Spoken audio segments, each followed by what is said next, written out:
हाय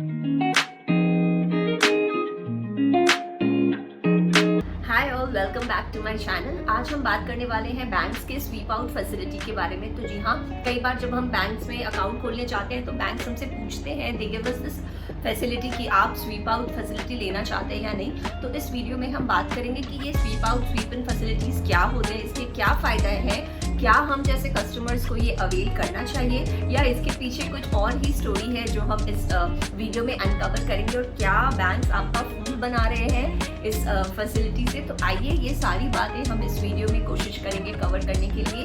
तो मैं आशा करती हूँ आप मेरे साथ बने रहेंगे till the end of the video, क्योंकि ये काफ़ी एक कॉमन फीचर है जिसके बारे में कई कस्टमर्स इग्नोरेंट रहते हैं एंड बहुत पैसे लूज भी करते हैं इस वजह से। तो देखते हैं कि क्या हमको इस फैसिलिटी के लिए ऑप्ट करना चाहिए या नहीं करना चाहिए। तो जी हाँ, बैंक्स के जो सेविंग्स अकाउंट के रेट्स हैं वो इन दिनों काफ़ी कम चल रहे हैं, और कोविड के बाद ये रेट्स और भी कम हो गए हैं। जी हाँ, एट अराउंड 3.5%। तो आरबीआई ने रेट्स को बढ़ाया है, अपने रेपो रेट्स को, लेकिन फिर भी बैंक्स ने सेविंग्स अकाउंट की इंटरेस्ट रेट को काफ़ी कम रखा है।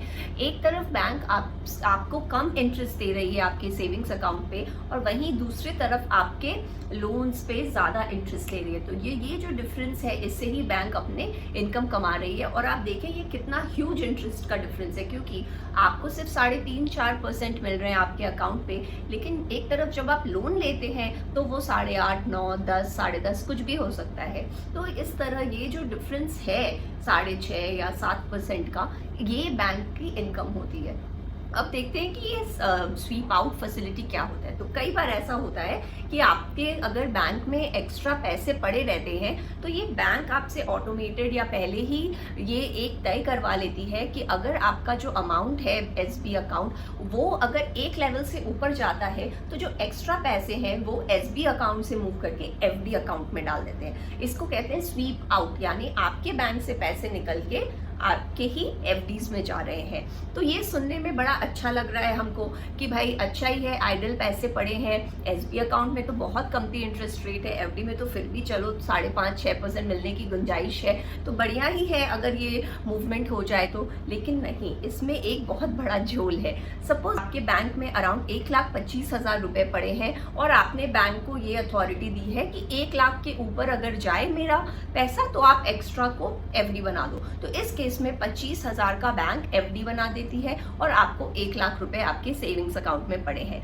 अब ये जो 25,000 का इन्होंने बैंक में एफडी बनाया, इसमें एक कैच है। बैंक्स के अलग अलग एफडीज के अलग अलग इंटरेस्ट रेट होते हैं, ये तो हमको पता ही है। तो अगर सपोज एक बैंक आपको दे रही है कि 150 से 364 दिन के बीच का एफडी बनाया है तो उसमें जो इंटरेस्ट रेट है वो 5% है, लेकिन अगर 365 से 2 साल तक के ड्यूरेशन का एफडी आप बनाते हो तो उसमें आपको 6% का इंटरेस्ट रेट मिलता है। तो अब सुनने में तो मिनिमल ही लग रहा है कि ठीक है 1% का डिफरेंस, लेकिन बैंक क्या करती है, वो जानबूझकर आपको 364 दिन वाले एफडी में डाल देती है। तो आपको भी ऐसा ही लगेगा 365 में क्या ही फर्क है, एक दिन का ही फर्क है, लेकिन इसके साथ 1% इंटरेस्ट का भी फर्क आ जाता है। अब ये सुनने में आपको मिनिमल लग रहा है 1%, लेकिन इस तरह से बैंक के कितने मिलियंस कस्टमर्स होंगे, और इस 1% से बैंक अच्छा खासा एक अमाउंट कमा लेती है। तो और आपका भी यहाँ घाटा हो रहा है, आपको 6% इंटरेस्ट मिलना था,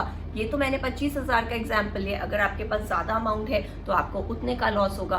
25,000 का 1% इज 250 रुपये, और अगर आप इसको इस हिसाब से अगर आपके अमाउंट ज़्यादा है तो you can do the math. तो इस तरह से बैंक आपका it is making a fool out of you, क्योंकि आपका जो स्वीप आउट फैसिलिटी है उससे बैंक इस तरह से आप देखें अपना फायदा ज्यादा करती है। तो इसमें कस्टमर का तो क्या ही फायदा हुआ। अगर वहीं आपने खुद ने वो पैसे निकाल कर एफडी रेट चेक कर डाले होते तो आप डेफिनेटली 6% का इंटरेस्ट रेट अवेल करते। एक दिन में क्या फर्क पड़ता है, लेकिन बैंक ने यही आपका 1% का नुकसान कर दिया है, और बाकी वो 25,000 जो आपने यहाँ से यहाँ निकाले वो एसबी अकाउंट में भी आपको वो interest you have to forgo. तो इस तरह से आप देखें ये खेल हो रहा है बैंक आपका स्वीप आउट बनाकर जहाँ लोगों को लगता है कि हमारा तो बेनिफिट हो रहा है, हम अपने रोजमर्रे के काम में ये सब हम अपना ट्रैक ही नहीं करते फाइनेंसेस, तो वो बैंक में पैसे पड़े, इससे तो अच्छा एफडी बन गया। लेकिन अगर आप वो टाइम निकाल कर हर महीने अपना पोर्टफोलियो या बैंक स्टेटमेंट्स देखें तो आप खुद ही ये काम करें और आप ज़्यादा इंटरेस्ट इस पर कमा सकते हैं। तो इस तरह एफडी के नाम पर बैंक्स बहुत कस्टमर्स जो इग्नोरेंट होते हैं, जो ये रेट्स वगैरह चेक नहीं करते हैं, उनको बेवकूफ़ भी बना रही है। तो मैं अर्ज करती हूँ कि आप लोग ये अपने इंटरेस्ट रेट्स को मॉनिटर करें, अपने सेविंग्स के बैलेंस को मॉनिटर करें और खुद ही हर महीने के इंटरवल में ये एक्स्ट्रा पैसों की एफडी बनाएं। तो आपका एफडी तो बन ही रहा है, थोड़ा एफर्ट आपको बस देना है तो कि आप अच्छा खासा इंटरेस्ट कमा सके और बैंक्स आपका फूल नहीं, आपका बेवकूफ़ नहीं बना सके।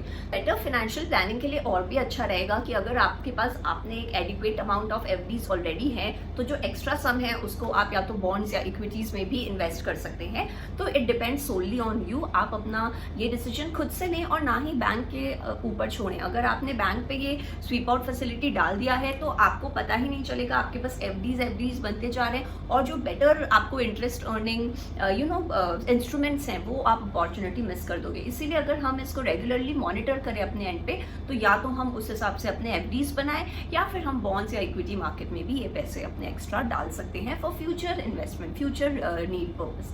तो मैं काफ़ी लोगों को जानती हूँ, मेरे फ्रेंड्स भी ऐसा ही करते हैं कि ये उतना ध्यान नहीं देते हैं, they do not monitor their accounts और जो हो रहा है बस बैंक के बैक एंड में ऑटोमेटेड होते ही जा रहे हैं। ये मैं उनकी बात क्या करूँ, मैं खुद ही गिल्टी हूँ इसकी, मेरे साथ भी ऐसा हो चुका है। कई साल पहले ऐसे ही बस पैसे एफडी बन रहे थे और इतना कम इंटरेस्ट रेट आ रहा था, वो इंटरेस्ट भी जो आ रहा था वो टैक्स लग जाता है। इन्फ्लेशन अगर आप रिटर्न एडजस्टेड देखें तो आपको real interest rate are in peanuts, मतलब बहुत ही कम आपको वो इंटरेस्ट रेट मिलते हैं। तो इसीलिए मैं कह रही हूँ कि आप अपने फाइनेंशियल डिसीजंस अपने हाथ में लें, ना ही केवल बैंक पर छोड़ें। इस तरह से ही मैंने एक वीडियो बनाया है एफडी की बीमारी, क्योंकि FDs are such a common instrument of investment की लोग बस बिना सोचे समझे पैसे एफडी में ही डालते रहते हैं। बट इट इज़ इम्पॉर्टेंट कि आज के दुनिया में जब इतने हमारे पास ऑप्शंस अवेलेबल है और इतने कन्वीनियंटली हम इन्वेस्ट कर सकते हैं तो why not try the different options. इसीलिए it is time to think, आप बैठ के सोचें कि क्या आपको केवल एफडी में ही पैसे डालने हैं। तो ये वीडियो ये सारे सवालों का आई होप आपको आंसर देगा। आप ये देख सकते हैं, ऊपर लिंक फ्लैश कर रहा है, एफडी की बीमारी, बहुत इंटरेस्टिंग वे में मैंने ये बनाया था। तो जिस तरह स्वीप आउट फैसिलिटी हमने देखा, यानी आपके बैंक से एक्स्ट्रा पैसे होते हैं तो एफडीज में चले जाते हैं, उसी तरह एक स्वीप इन फैसिलिटी होता है, यानी अगर आपका एसबी अकाउंट में बैलेंस कम चल रहा है तो बैंक्स एफडीज से पैसे निकाल कर आपके सेविंग्स अकाउंट में डाल देती है ताकि वो मिनिमम बैलेंस आपको चाहिए अगर या फिर ज़रूरी हो तो वो मेंटेन रहे। तो इस केस में क्या होता है, उल्टा होगा। सपोज आपका 40,000 का बैलेंस है आपके एसबी अकाउंट में, आपको 50,000 रुपये की ज़रूरत है, तो आपके 1 लाख की अगर एफडी है तो उसमें से वो 10,000 काट कर आपके बैंक अकाउंट में ट्रांसफ़र कर देते, तो आपने अपने ये यूज़ कर लिया। तो ये फीचर बहुत यूज़फुल है अगर आपका एक बिजनेस है, स्मॉल बिजनेस है, आपको ज़रूरत है पैसे की, तो इधर उधर नहीं जाकर आपने अपने एफडी से ही ले लिया। It is a very good and flexible option. लेकिन इस केस में क्या होगा, आपका जो ये बाकी 90,000 है एफडी में, वो तो आपको उसी रेट पे इंटरेस्ट मिलेगा, पर ये जो 10,000 निकल गया, ऑफकोर्स इसमें आपका इंटरेस्ट रेट कम हो जाएगा।